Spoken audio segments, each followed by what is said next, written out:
Hello. So we are moving on towards the last part of elasticity of demand. आज की class में हम दो अलग टाइप की elasticity apart from price elasticity जो हमारे सिलेबस में है उसको हम कवर अप करेंगे. One is income elasticity, another is cross elasticity. ज़्यादा लंबी क्लास होने वाली नहीं है हमारी, ये वाली बहुत छोटी सी क्लास होगी, तो कंसंट्रेशन के साथ सुनना क्या है इनकम इलास्टिसिटी और क्या है क्रॉस इलास्टिसिटी. पहले मैं आप लोगों के साथ इनकम इलास्टिसिटी को डिस्कस कर देता हूँ. इनकम इलास्टिसिटी, तो इनकम इलास्टिसिटी की अगर डेफिनेशन की बात करें तो ये हमने पहली क्लास में आपको बताया था कि it is degree of, very good बेटा, इलास्टिसिटी का मतलब हमेशा क्या होता है, डिग्री ऑफ रिस्पॉन्सिवनेस. किसका? Of quantity demanded due to change in income of the consumer. Consumer के इनकम चेंज होने से आपका डिमांड कितना चेंज हो रहा है, उसके डिग्री ऑफ रिस्पॉन्सिवनेस को हम इनकम इलास्टिसिटी कंसिडर करते हैं. इनकम इलास्टिसिटी को हम EY से डिनोट करते हैं. किससे डिनोट करते हैं बच्चा? EY. EY यानी इनकम इलास्टिसिटी. इसका फॉर्मूला बन जाता है percentage change in quantity demanded by percentage change in income of the consumer. अगर इस फॉर्मूला को हम आगे और बढ़ाएं तो ये बन जाता है delta Q by Q into 100 whole divided by delta Y by Y into 100. और ब्रेक करें तो delta Q by Q divided by delta Y by Y. इसको अगर एक डेल्टा, इसको दोनों डेल्टा को साथ में कर दें तो, अच्छा पहले इसको रेसिप्रोकल कर देते हैं, यानी कि y बाई डेल्टा y. अब डेल्टा डेल्टा साथ में ले लो तो फॉर्मूला बन गया delta Q by delta y into y by Q. ये आपका फॉर्मूला बनता है इनकम इलास्टिसिटी का. इससे रिलेटेड एग्जाम में न्यूमेरिकल्स नहीं आएंगे. दो बुक में 3-4 क्वेश्चंस दिए हुए हैं जिसमें इनकम इलास्टिसिटी मेजर करने के लिए बताया है, बट न्यूमेरिकल्स जो है क्लियरली आईएससी के सिलेबस में मेंशन है कि आपका सिर्फ परसेंटेज मेथड से आएगा, वो भी आपका सिर्फ प्राइस इलास्टिसिटी का आएगा. बट अगर इनकम का आ भी जाए तो आप इस मेथड को लगा के इजीली कर सकते हो, कोई दिक्कत की बात नहीं है. अब इसमें जो है इनकम इलास्टिसिटी में कितने तरह की डिग्रीज होती हैं वो भी हम लोग डिस्कस कर लें. Degrees of income elasticity. तो इनकम इलास्टिसिटी बेसिकली अगर इसकी टाइप की बात करें तो 3 टाइप का होता है. इसमें सबसे पहला होता है positive income elasticity. Positive income elasticity तब अराइज होता है जब आपका क्वांटिटी डिमांडेड इंक्रीज होता है with increase in income of the consumer. Consumer के इनकम बढ़ने से आपका जब डिमांड भी बढ़े और जब इनकम घटे और आपका डिमांड भी घटे, तब हम लोग इस तरह के इनकम इलास्टिसिटी को हम बोलते हैं पॉजिटिव इनकम इलास्टिसिटी. क्या बोलते हैं इसको हम लोग? Positive income elasticity. Positive income elasticity 3 तरह का होता है. कितने तरह का होता है? 3 तरह का. इसका पहला प्रकार पाया जाता है वो होता है रिलेटिवली इलास्टिक या relatively income elastic. Relatively income elastic. ये कब अराइज होता है सर? ये तब अराइज होता है जब percentage change in quantity demanded is more than percentage change in income होता है. मान के चलिए आपका इनकम था 1000 और डिमांड था 100. इनकम आपका बढ़ा 10% 1100, लेकिन डिमांड बढ़ गया 150 यानी 50%. इस तरह की चेंज को हम बोलते हैं रिलेटिवली इनकम इलास्टिक. ये यूजुअली आपको देखने को मिलता है लग्जरी गुड्स में. जब इंसान के पास पैसा आता है तो वो सबसे पहले लग्जरी गुड्स को खरीदना स्टार्ट कर देता है, और जब उसके पास पैसा जाता है, उसकी इनकम कम होती है, तो सबसे पहले वो लग्जरी गुड्स को खरीदना बंद करता है. दूसरा प्रकार का इनकम इलास्टिक होता है relatively income in elastic. Relatively income in elastic तब अराइज होता है जब आपका percentage change in quantity demanded percentage change in income से कम होता है. यानी इनकम में जितना चेंजेस हुआ है उससे कम चेंजेस आपको क्वांटिटी डिमांडेड में देखने को मिले. एग्जांपल के तौर पे सर मान के चलिए इनकम था 1000 और आपका डिमांड जो था वो था 100. इनकम आपका बढ़ा 1200 हो गया, लेकिन डिमांड सिर्फ 5% से इंक्रीज होकर 105 हुआ है. ये आप बोल सकते हो जो कंफर्ट्स वगैरह होते हैं, जो डेली यूज की चीजें होती हैं, उनमें आप ये वाला रूल अप्लाई कर सकते हो. डेली यूज प्रोडक्ट्स जिसको आप डेली यूज करते हो, नेसेसिटीज तो नहीं बोलूंगा, लेकिन हाँ बेसिकली नेसेसिटी के जो करीब के गुड्स होते हैं उनमें आपको ये देखने को मिलता है कि उसका relatively income in elastic demand आपको देखने को मिलता है. तीसरे तरह का जो इनकम इलास्टिसिटी होता है that is called unitary income elastic. Board आ रहा है बेटा क्लियर? ये कब होता है सर? जब percentage change in quantity demanded और परसेंटेज चेंज इन इनकम दोनों सेम हो।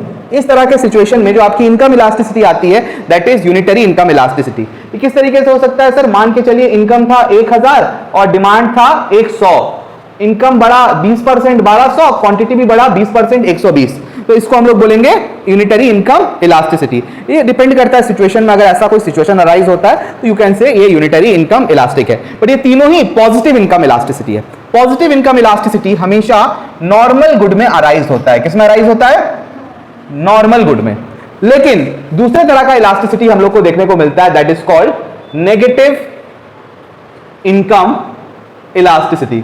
नेगेटिव इनकम इलास्टिसिटी कब अराइज होता है सर? ये तब अराइज होता है when quantity demanded of a commodity falls with rise in income of the consumer and vice versa.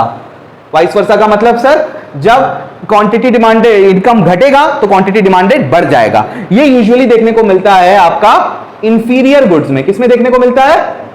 Inferior goods में। इंफीरियर गुड्स लोग इनकम कम होने से ज्यादा खरीदते हैं और जब उनकी इनकम बढ़ जाती है तो उसको वो खरीदना पसंद नहीं करते हैं। इन गुड्स को हम बोलते हैं नेगेटिव इनकम इलास्टिसिटी। तीसरे तरह का जो इनकम इलास्टिसिटी होता है that is called zero income elasticity. Sir इसका कोई प्रकार नहीं होता है? नहीं, उसका कोई प्रकार नहीं होता है। नेगेटिव सिर्फ नेगेटिव होता है। जीरो इनकम इलास्टिसिटी क्या होगा सर? अच्छा, इसको नेगेटिव इसलिए बोलते हैं ना, एक बढ़ रहा है दूसरा घट रहा है तो उसका आंसर नेगेटिव में आएगा।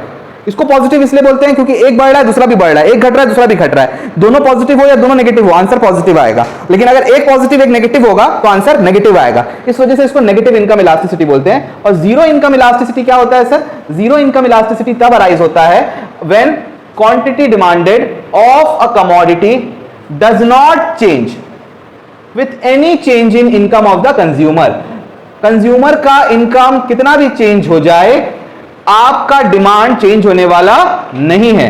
इस तरह के हम लोग इलास्टिसिटी को हम बोलते हैं ये आपका जीरो इनकम इलास्टिसिटी है। सर ये कब अराइज होता है? ये अराइज होता है नेसेसिटीज में। आपकी जान बचाने वाली दवाएं, अगर आपकी इनकम कम भी हो जाए तो आपको खाना पड़ेगा और बढ़ भी जाए तो डॉक्टर ने जितना बोला है उतना ही खाना पड़ेगा। इस केस में जो इनकम इलास्टिसिटी आता है दैट इज जीरो, इसलिए इसको बोला जाता है जीरो इनकम इलास्टिक। तो हमारे पास तीन तरह का इनकम इलास्टिसिटी होता है, पहला पॉजिटिव, दूसरा नेगेटिव, तीसरा जीरो। तो हमको पॉजिटिव वाले में जो है तीन प्रकार देखने को मिलते हैं, नेगेटिव और जीरो सिर्फ सिंगल प्रकार में मौजूद होता है। तो this is all about income elasticity. Income elasticity का आपको न्यूमेरिकल्स नहीं करना है, बस आपको इसका मीनिंग जान के रखना है, इसके डिग्रीज और टाइप को जान के रखना है। फटाफट इसका पिक्चर क्लिक कर लीजिए क्यों।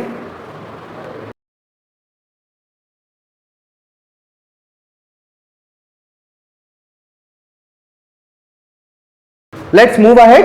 Now the next part is cross elasticity. इसको हम मिटा देते हैं पहले। आइए, तो let's move ahead towards cross elasticity. Cross elasticity क्या होता है सर? Cross elasticity का मतलब है डिग्री ऑफ, बोलो, रिस्पॉन्सिवनेस। इलास्टिसिटी में हमेशा ये टर्म यूज करना है, डिग्री ऑफ रिस्पॉन्सिवनेस। यहां पे किसका डिग्री ऑफ रिस्पॉन्सिवनेस है सर? क्वांटिटी डिमांडेड का ही होगा, लेकिन यहां पे होगा due to change in price of related good. Related good के प्राइस में जब चेंजेस आता है तब आप देखते हो जो इलास्टिसिटी बनती है उसे हम बोलते हैं क्रॉस इलास्टिसिटी। क्रॉस इलास्टिसिटी को आप डिनोट करते हो ई suffix x Y.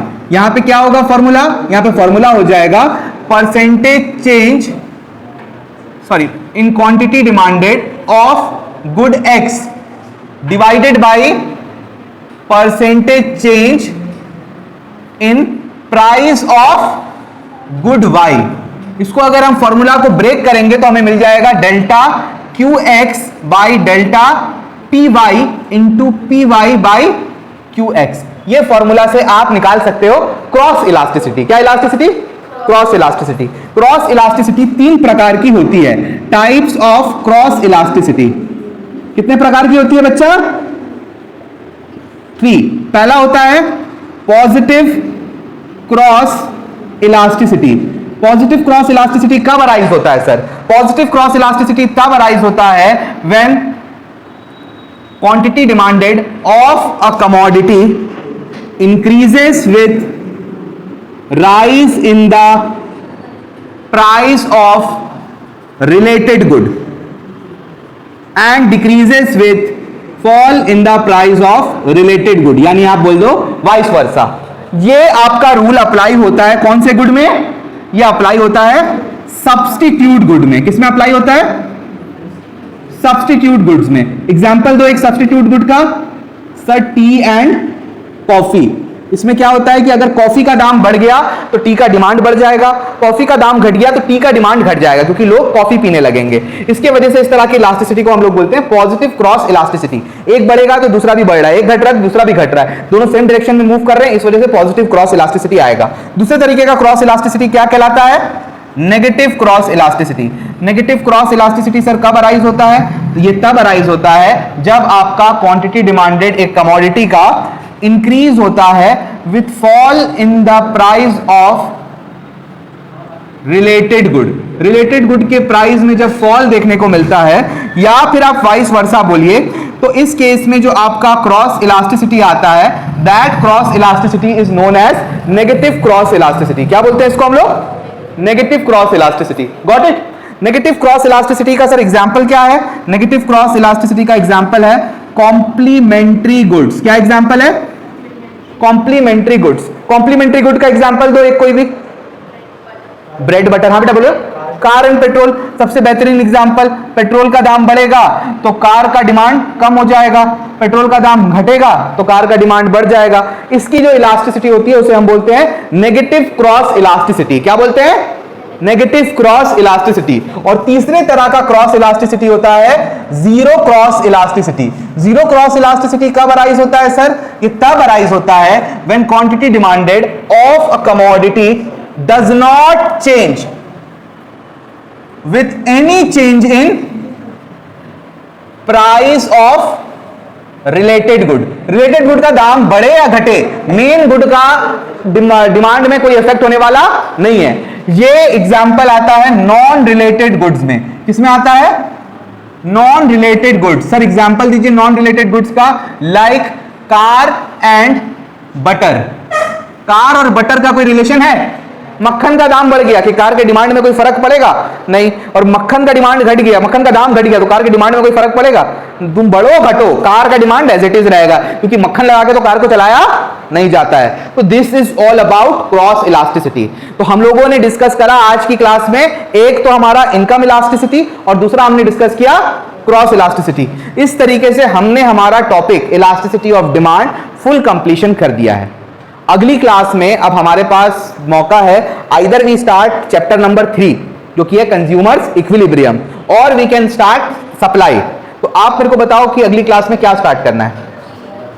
Chapter number 3। Chapter number 3 जो है सबसे डिफिकल्ट टॉपिक्स में से एक है माइक्रो इकोनॉमिक्स का, यानी 1 चैप्टर से लेके 11 तक के चैप्टर के बीच में इस टॉपिक को सबसे कॉम्प्लिकेटेड माना जाता है। उसलिए मैं तुम लोगों को बोलूंगा कि इस टॉपिक को जो है थोड़ा ध्यान से करना, जो अगली क्लास में आप लोगों का स्टार्ट होने वाला है। अभी के लिए हमारी क्लास यहीं पे एंड कर रहा हूं मैं। फटाफट नोट्स पेन डाउन करेंगे हम लोग, उसके बाद कुछ डाउट्स वगैरह है तो उसको क्लियर अप करते हैं। ठीक है, चलिए, thank you so very much and bye bye.